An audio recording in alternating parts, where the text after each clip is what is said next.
The Yankees are under a lot of fire in the media, despite the fact that Chisholm Jr. is really excited to get his first dosage of New York Yankees playoffs, somewhere where the Yankees are now not expected to succeed, and we're going to break all this down. So what's up, guys? Welcome back to Yankees Digest. It's Chris here, and Chisholm Jr.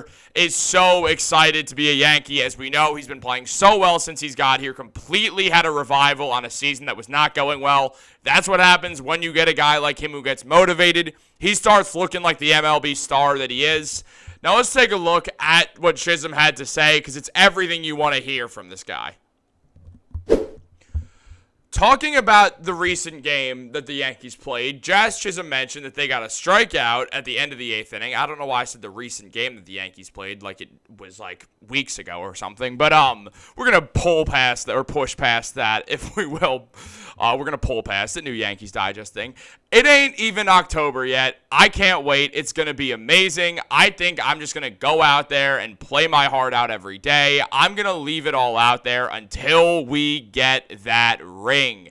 Chisholm Jr. is more excited than I have seen a player to be a Yankee in a very long time. He is thrilled about this team. We've seen him be very much just Chisholm. He's the same guy. He hasn't buttoned it up since he's on the New York Yankees. He's giving the Yankees what they need. A taste of just modern baseball, having fun, showing emotion, doing the things that the other sports do, which gives them more eyes and more spotlight. Chisholm is doing great things for not only baseball, but for the New York Yankees, and he's giving the Yankees a type of vibe that they have needed, and it's working out really well. So looking at the Yankees, you'd imagine things are all great looking into the playoffs, and that's not totally not true. I mean, Chisholm Jr. on the season has put up kind of numbers that are, yes, above average, but not anything where you'd scream, this guy is an MLB superstar.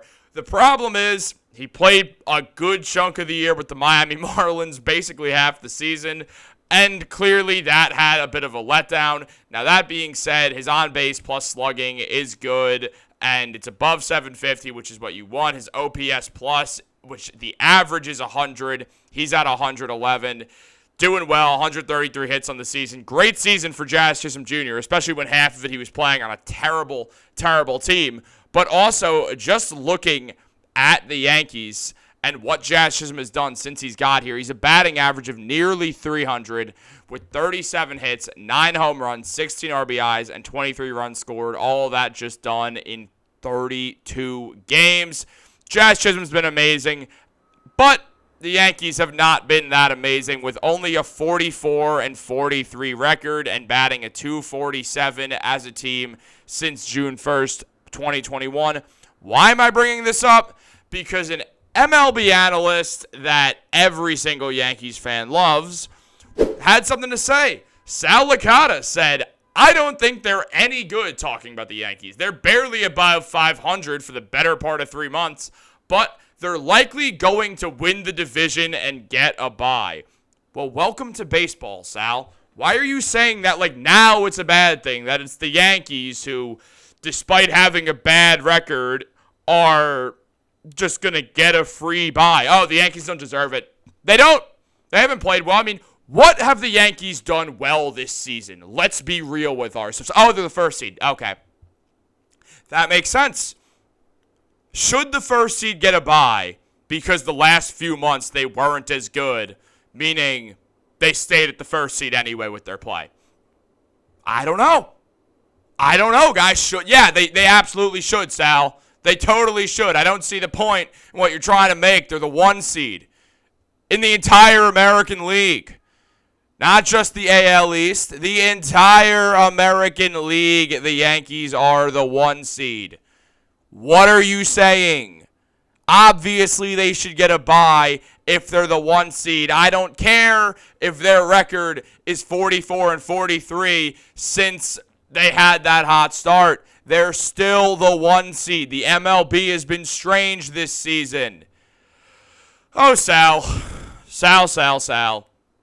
These are what Yankee fans think of Sal whenever he opens his mouth and talks about the team. However, this is not the first time that that's happened. Now, in fairness to Sal Lata, he just says some interesting things sometimes, such as that Juan Soto takes too many walks in big situations. You know, when you want guys on base, that type stuff. Now, Soto walks too much.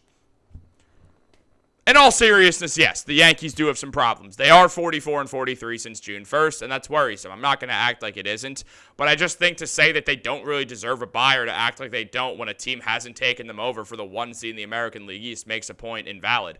I get it.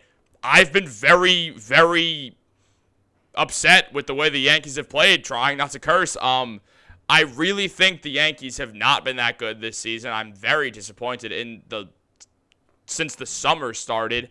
Aaron Judge has effectively been Barry Bonds for the team, and they haven't really capitalized on it with questionable pitching, partially because Garrett Cole spent the year rehabbing from injury, which seems like he's turned a corner on, which is very good. Clark Schmidt's finally back, and he was injured. He was their best pitcher for a while. Luis Gil's battling back from an injury after not really getting actual meaningful MLB time or just baseball playing in general and pitching at a professional or minor league level since, early 2022? It's understandable why one should be upset with this team. The pitching has been, unfortunately, rattled by injuries, and that's a problem. Marcus Stroman's inconsistent. Carlos Rodon is a massive mystery. Nestor Cortez is sometimes really good and looks like a phenomenal pitcher, and other times you wonder why he's not in the bullpen or something.